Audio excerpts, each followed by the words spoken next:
Ya, saudara, konflik Iran dan Israel kian memanas. IHSG pun ditutup melemah Senin kemarin. Lalu bagaimana perang Iran-Israel berdampak pada pasar saham Indonesia serta sektor saham mana saja yang tertekan dan menguat? Selengkapnya dalam Cuanomics bersama pengamat pasar modal Hendra Wardana.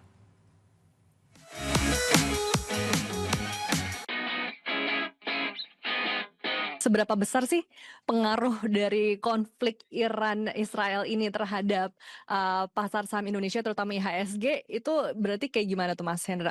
Ya, kalau misalnya ditanya pengaruhnya besar atau tidak, sebenarnya pada saat di awal-awal lagi baru perang itu masih belum terlalu berdampak gitu. Tapi ketika misalnya eskalasinya makin tinggi, terbukti sangat berdampak gitu loh. Terlihat bahwa IHSG berarti misalnya pekan kemarin 3,5% dan kalau misalnya kita lihat hari ini di angka lebih dari 2%. Jadi kurang lebih IHSG itu sudah turun lebih dari 5% dari tertingginya di level 7.200, sekarang di level 6.750. Jadi dampaknya sangat besar, apalagi kalau misalnya kita lihat saham-saham perbankan seperti BBCA, BBI, Bank Mandiri juga asing mencatatkan net sell lebih dari 1 triliun di saham-saham tersebut. Jadi bisa dibilang eskalasi yang tinggi ini membuat asing banyak mencatatkan capital outflow, asing banyak mencatatkan net sell karena melihat bahwa ekonomi Indonesia, notabene kita masih emerging market, asing meninggalkan dulu, lebih masuk ke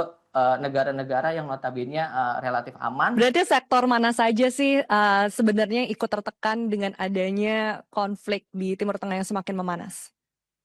Iya, pastinya sektor yang paling tertekan yang pertama adalah keuangan. Karena suka nggak suka, asing itu mencatatkan bobot lebih dari 60% di market kita itu pasti di sektor perbankan. Jadi ketika misalnya ekonomi kita katakanlah terguncang, apalagi eskalasi Timur Tengah terguncang, asing pasti akan menjual sahamnya dulu, dan terutama di saham-saham seperti yang tadi saya sampaikan di sektor keuangan seperti BBCA, BRI Mandiri dan BNI itu paling tertekan karena komposisi asing di saham tersebut itu lebih dari 50%. Tapi apakah ada saham atau sektor lain yang justru memiliki terdampak positif gitu dengan kenaikan harga minyak ini? Bagaimana dengan sektor energi deh, Mas Hendra misalnya? Iya, betul Mbak Rizka. Kalau misalnya kita lihat di saat IHSG tertekan 2,2% gitu kan di level 6.753, justru saham oil, energi, gas itu mengalami penguatan yang lumayan di tengah